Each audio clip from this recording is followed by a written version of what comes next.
সামনে রাজ্যের 293 কেন্দ্রে ভোট গণনা। তার আগের দিনও স্ট্রং রুম ঘিরে বিতর্ক পিছু ছাড়ছে না। কোনো চেকিং ছাড়াই শাখাওয়াত মেমোরিয়ালের স্ট্রং রুমে দুটি গাড়ি ঢুকে পড়ার অভিযোগ। এক্স আর্মি লেখা ওই গাড়িগুলোর ড্যাশবোর্ডে বিজেপির লোগো ছিল বলে অভিযোগ। তা নিয়ে তুমুল উত্তেজনা সৃষ্টি হয়। ভবানীপুর বিধানসভা কেন্দ্রে স্ট্রং রুম কিন্তু এই শাখাওয়াত মেমোরিয়ালস গার্লস হাই স্কুল, যেখানে সোমবার দিনই গণনা, আর তার আগে রবিবার দিন একেবারে গুরুতর অভিযোগ তোলা হলো তৃণমূল কংগ্রেসের কর্মী সমর্থকদের তরফ থেকে। তারা অভিযোগ করছেন যে রবিবার সকালবেলা দুটি গাড়িকে ভেতরে ঢুকতে দেওয়া হয়েছে, যেখানে ত্রিস্তরীয় নিরাপত্তা ব্যবস্থা রয়েছে, সেখানে দুটি গাড়িকে বিনা চেকিংয়ে ঢুকতে দেওয়া হয়েছে। তৃণমূলের দাবি, চাপ দেওয়ার পর শাখাওয়াতের ভেতরে ঢোকার অনুমতি মেলে, কিন্তু পুলিশ আগে থেকেই গাড়ি দুটিকে অন্যত্র সরিয়ে দিয়েছিল। পরে স্ট্রং রুমের সামনে থেকে তৃণমূল কর্মীদের সরিয়ে গাড়ি দুটিকে বের করে দেয়।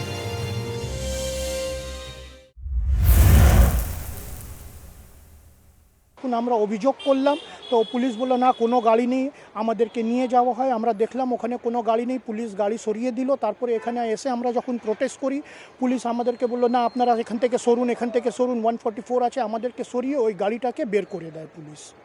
আপনারা কি এই নিয়ে অভিযোগ জানাবেন?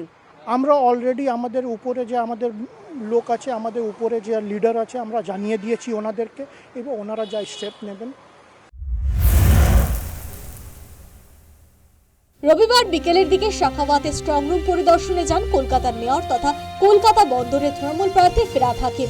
যান কলকাতা পুরসভার 70 নম্বর ওয়ার্ডের তৃণমূল কাউন্সিলর অসীম বসু। উল্লেখ্য, এবারের বিধানসভা নির্বাচনের হাই ভোল্টেজ কেন্দ্র ভবানীপুর।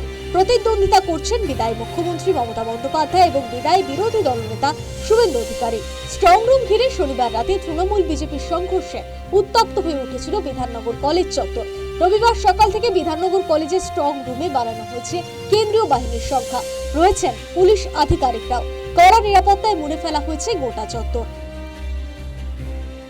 এখানেও কিন্তু একেবারে কেন্দ্রীয় বাহিনী, অন্যদিকে বিধাননগর থানার পুলিশ, তারা কিন্তু নিরাপত্তার দায়িত্বে রয়েছেন। তবে গতকাল যে পরিস্থিতি তৈরি হয়েছিল, তারপর কিন্তু আজ কেন্দ্রীয় বাহিনী এবং পুলিশের সংখ্যা কিছুটা হলেও বাড়ানো হয়েছে। আমি তোমায় ছবিটা এই মুহূর্তে দেখাবো। একেবারে বিধাননগর কলেজের সামনে রয়েছে, এবং যেটা ইতিমধ্যেই অভিযোগ সামনে আসছে যে বিজেপি এবং তৃণমূলের মধ্যে কিন্তু একেবারে এই যে স্ট্রং রুম, সেখানেই কিন্তু ক্যাম্পে পতাকা বাধা নিয়ে কিন্তু একেবারে দেখা যায় উত্তেজনা সৃষ্টি হয়, হাতাহাতির পরিস্থিতি তৈরি হয়। স্ট্রং রুম ঘিরে উত্তেজনা দেখা দিয়েছে জেলাতেও। হাওড়ার গোপীবল্লভপুরে স্ট্রং রুম করা হয়েছে মধ্য হাওড়ার বিবেকানন্দ ইনস্টিটিউশনে। গোপীবল্লভপুরের তৃণমূল প্রার্থী শনিবার রাতে স্ট্রং রুমে পৌঁছান। অভিযোগ করেন, রাত 11টার সময় স্ট্রং রুমের পাশে কাজ করছেন পূর্ত দপ্তরের কর্মীরা। এ ব্যাপারে কোনো রাজনৈতিক দলকে কিছু জানানো হয়নি। এরই মধ্যে পূর্ব বর্ধমানের আউশগ্রামের তৃণমূল প্রার্থী শ্যামাপ্রসন্ন লোহার অভিযোগ করেন, গোলাপবাগের ইউআইটি স্ট্রং রুমের 1 ঘন্টা 15 মিনিটের সিসিটিভি ফুটেজ উধাও। শ্যামপুকুরের তৃণমূল প্রার্থী শশী পাঁজা ক্ষুদিরাম অনুশীলন কেন্দ্রে স্ট্রং রুম পরিদর্শনে গিয়েও একই অভিযোগ করেন। তার দাবি, ক্ষুদিরাম অনুশীলন কেন্দ্রে স্ট্রং রুমের 13 ঘন্টার ফুটেজ পাওয়া যায়নি। স্ট্রং রুমের এরকম অব্যবস্থা নিয়ে তোপও দাগেন কমিশনকে। আমরাও তো এখানে 13 ঘন্টা অফ ছিল, 13 ঘন্টা অফ ছিল কারণ এই দুর্গটা ছিল, এই দুর্গ বানালো। আমরা ভালো কথা বললাম যে গণনা কেন্দ্রে, যেখানে গণনা নয় স্ট্রং রুম যেখানে আছে, সেখানে কেন করিডোরে আমরা কিছু মানুষকে দেখতে পাচ্ছি ক্যামেরাতে। ওটা বলার পরে দেখছি যে একবারই এই দুর্গ করে দিল, যেই জায়গায় সকলে পৌঁছতে পারতেন দেখার জন্য ক্যামেরাগুলো, সেটা বন্ধ। তারপর আপনারাও প্রেসেও দেখতে পেলেন না। তারপর তো আইডি কার্ড দিল, কিন্তু ওই আইডি কার্ড যতক্ষণ না তৈরি হচ্ছে ততক্ষণ 13 ঘন্টা চলে গেল। 13 ঘন্টা কিন্তু আমরা দেখতে পারিনি। টোটাল ব্ল্যাক আউট, কোথাও কোথাও কারেন্ট ফিউজ ইত্যাদি নিয়ে হাত দেওয়া হচ্ছে। তাহলে প্রতিবাদ তো হবে।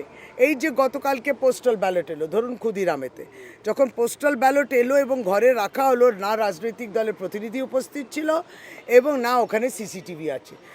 বাক্সগুলো রাখার পরে আবার দুপুরবেলায় সেটা খোলা হলো, তখন প্রতিনিধিরা ছিলেন, তখন বাক্স বের করা হলো, তখন সিসিটিভি কাজ হচ্ছে।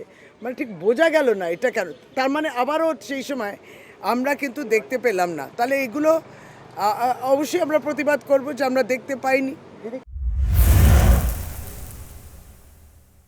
স্ট্রং রুম ঘিরে অশান্তির খবর এসেছে পশ্চিম বর্ধমান জেলার আসানসোলেও। আসানসোল ইঞ্জিনিয়ারিং কলেজের স্ট্রং রুমে পরিচয়পত্র ছাড়া কয়েকজনের ঢুকে পড়ার অভিযোগে উত্তেজনা ছড়ায় তৃণমূল বিজেপির মধ্যে। এর মধ্যে পূর্ব বর্ধমানের গোলাপবাগের ইউআইটির স্ট্রং রুমে পাঁচিলের দেওয়ালে একজনের ছবি ধরা পড়েছিল। কারচুপির অভিযোগে সরব হয়েছিল বিজেপি। পূর্ব বর্ধমানের জেলা শাসক শ্বেতা আগরওয়াল রবিবার দাবি করেছেন এসির আউটডোর ইউনিট লাগানোর কাজ চলছিল। ওই ব্যক্তি এসির কাজে এসেছিলেন। যা রটছে তার পুরোটাই গুজব। টেকনিক্যাল ফল্ট হয়েছিল, টেকনিক্যাল ফল্টের জন্য ক্যামেরাগুলো অফ হয়ে গিয়েছিল, আর আমরা দাঁড়িয়ে থেকে ওই ক্যামেরাগুলোর টেকনিক্যাল ফল্টটা ঠিক করিয়েছি and in the shortest time possible আমরা ওই ফিডগুলোকে আপ অ্যান্ড রানিং করিয়েছি। এইটা নিয়ে যে গুজব ছড়াচ্ছে সেটার জন্যে আমার এইটুকুই বলা যে please abstain from it. Feed was lost for some time, but all the senior most officers were already present at the venue, and we have checked that the seal and the sanctity of the strong rooms are intact.